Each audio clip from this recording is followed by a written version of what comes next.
Hello and welcome to ETGovernment DigiTech Dialogue. In this special show, we bring you top public sector leaders who are doing exemplary work in the area of digital transformation.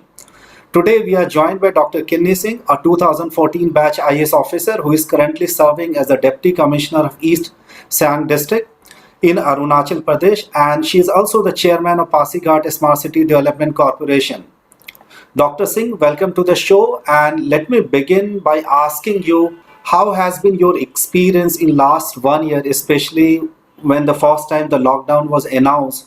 Because when we speak to the district magistrate and public administrator, most of them have been trying to mitigate this pandemic. What has been your assessment of the pandemic, and if you could share some of the things that you have done in your area, ma'am? Yes, actually, this is a very dynamic situation. The COVID-19 is actually it struck us as a syndrome, both in the medical field and in social field as well. So there were many situations which needed to be handled. We tried our best, and basically whatever guidelines we had received from the center, from the state, we implemented them. We restricted in the first phase. We restricted the entry of visitors. Then lockdown was imposed, and we tried to optimize every resource Right. we had at our disposal. Right, right. Ma'am, did you find any special challenge? Because what happened, there were a lot of reverse migration initially happening from big cities to the hometown people were going. And I think those were not quite very frequent, especially in the northeastern region, because of the terrain and because of the kind of spaces that we have. But did you find any different challenge from other part of the country? No, I would say challenges were same only, Okay, and basically in the northeast we were supported by the society. right, I would like to share a positive experience. right, So society was very vigilant, and they supported us. They supported the administration. Everyone came and everyone understood the problem. They imposed self lockdowns. They imposed community restrictions, and they were always in touch with us. And yes, we did notice the mass exodus, right. and we could actually see the half constructed buildings in the field, and we didn't know that how like in what time this project will be completed. And we did notice that a lot of projects were halted. Right. So yes, uh, we did face the challenges, but most in the similar lines as Right, well. right. Which is really absolutely good given the fact that there was a lot of public participation and some of the messaging that you wanted to do, possibly people accepted and they responded quite well, which is really encouraging for any public sector administrator. Now, I would like to understand from you, ma'am, based on the challenge that we faced during pandemic and based on the challenge that we are still facing, what we have been noticing that you know there are expectation on the development project in post-COVID world has changed. I mean, in terms of, let's say, earlier a district magistrate or maybe a principal secretary will have four, five, or maybe two, three key projects, and they will have some fun to actually execute those projects as well. Team will be working, the third party will be working. But now, what based on my experience, what I have realized that lot of prioritization is happening now. People are choosing and picking project which is related to social. I mean, which is related to which can have immediate impact on the society. What have been your experience on this front, ma'am? Actually, you rightly said pandemic taught us to prioritize, and to use, optimize our resources, and to use whatever we actually made inventory. What can be done? What can be used? We used infrastructure in quarantine camps, used in labor, relief camps. We used in COVID care centers. So basically, there was a positive shift for improving the infrastructure in health sector, and as well digital infrastructure was also revamped, because during lockdown everything was done from home, work from home, education was also done from home only. So government tried to revamp this digital connectivity, and it actually helped also. So till now, till January, February, schools were doing online education programs only. There is a positive shift. The perspective has been shifted towards health and digital infrastructure. But this is my limited experience. I cannot say what will. Yes, I completely understand with you because during the pandemic, what has really happened, the acceleration for digital transformation project has really increased. And earlier, you may be completely dependent on the files movement from here and there. Now, the approval are also coming on WhatsApp. Okay, the file may come tomorrow, but if it is really important, just go ahead and do it. That we have been noticing across the country.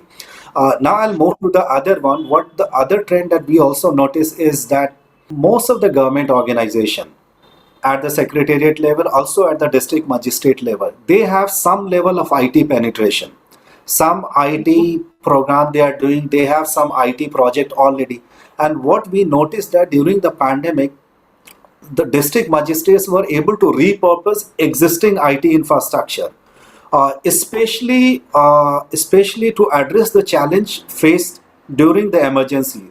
For example, in a smart cities project, we noticed that some of the smart cities which were able to put in place command and control centers, their command and control centers were used by healthcare department. I mean, not only the municipal administration department, but some other department to provide the emergency response system. How has been your experience? So yes, we also used command and control center as a unified command and control center for the emergency response, and then we made use of it, giving trainings to the doctors, to our healthcare workers. There were a lot. Basically, since I already said that it was a syndrome for me, for the social sector as well. So we tried doing whatever was possible. We even, in fact, we used it in doorstep delivery of the services also. So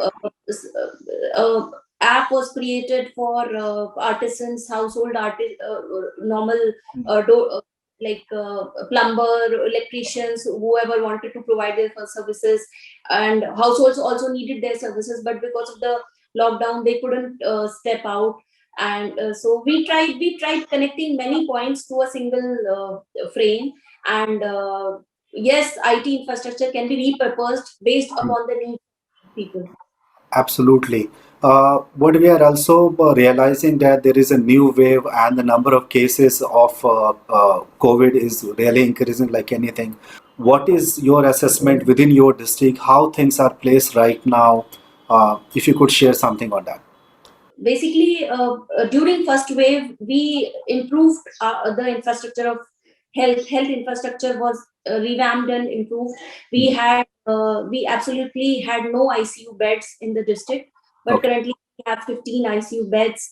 We have oxygen supplies in the hospital, and there is a plasma pheresis unit which is in place, which was not there in the first place. And fortunately, we have 99.7% of recovery rate in the district till now. So 0.35 is the mortality rate. Right. And right now we are focusing on testing and tracing and the treatment protocol. Right. And obviously we are taking stock of the medications which are available. Right. And we are focusing on vaccinations also. So currently, I think 70-80% of the eligible population, there is a eligibility criteria. So Right. almost 70 to 80% of the eligible population have been vaccinated. All the vulnerable population, almost all the vulnerable population Right. above 45 years have been vaccinated in the villages as well. Right. So I'm hoping that we will be able to manage the second wave also. But Right. let's see, because it is a very dynamic situation. We Absolutely. cannot Absolutely. say. Exactly. I completely agree with you. I mean, there are a lot of things which is emerging, which people were not aware earlier. Tell us something about some of the key initiative that is being undertaken by you. Some of the future plans that you could share, both in relation to your district and also as the chairman of Pasighat Smart City project, ma'am. During pandemic, we realized actually that the sanitation thing is very important.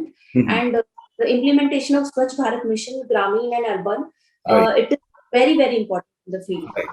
We focused on the implementation of SBMG and urban, Mhm. both in Gramin and urban area. And we are currently working on zero waste initiatives of reducing and reusing the waste. Then in smart city projects, we focused on the DPRs of smart roads and drainage system of the town. Right. Then focused on the street lightings also. Then cycle tracks, we are focusing on cycle tracks also. So basically we are trying to revamp the infrastructure whatever we can revamp in the smart city also, Right. so that citizens can be the services to citizens can be supplemented more. Right. At what level some of the work will be when it comes to the smart city project? Something that you have been able to achieve so far, something you have already mentioned that you are planning to do. So if you could Yes. give the assessment of your smart cities project. Yes, the integrated command and control center is ready, for the city, and we have, so because of the COVID, the projects got delayed, but Yes. we recently opened tenders for many projects, Right. uh, including the revamping of infrastructure of parks and ponds and welcome gates and urban mobility also. Right. Then we worked on smart roads, drainage Right. system of town, and street lights. So these projects are into the pipeline, and the tenders will be floated soon. And there are many projects basically which Absolutely. Absolutely. Any special project, anything special, very close to your heart that you want to achieve before you move on to your next assignment? uh, basically these are big projects, and I'm not sure about like how much timeline it will take because of the pandemic, Right. uh, Absolutely. because it is coming back and striking again and again.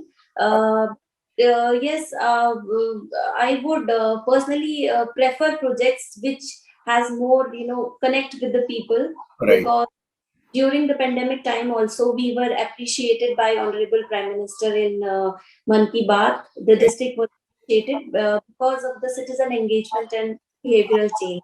Right. So Right. there was this thing where a community made quarantine huts in Right. Mirem of our district. uh, so it was appreciated by honorable prime minister as an innovative practice. Right. And second thing is we increased the gross enrollment ratio of the government schools of the district Right. after the infrastructure got revamped through various sources. Right. So some of the infrastructure, out of 120 schools, almost 80 schools are now renovated.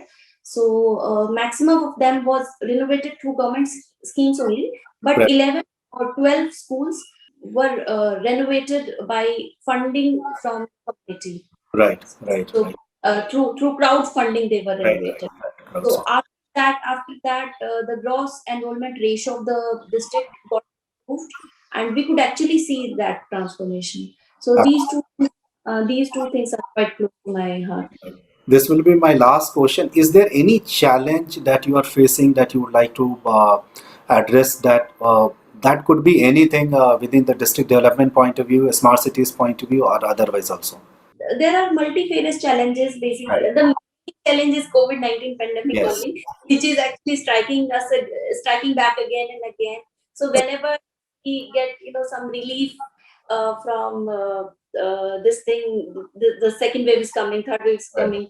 So our entire energy is going into that only. Absolutely. Absolutely. So this is the biggest challenge actually we are I facing. completely agree with you, given the fact that there is a lot of uncertainty around pandemic, the level of pandemic. So absolutely, a lot of energy of government officers are going into it.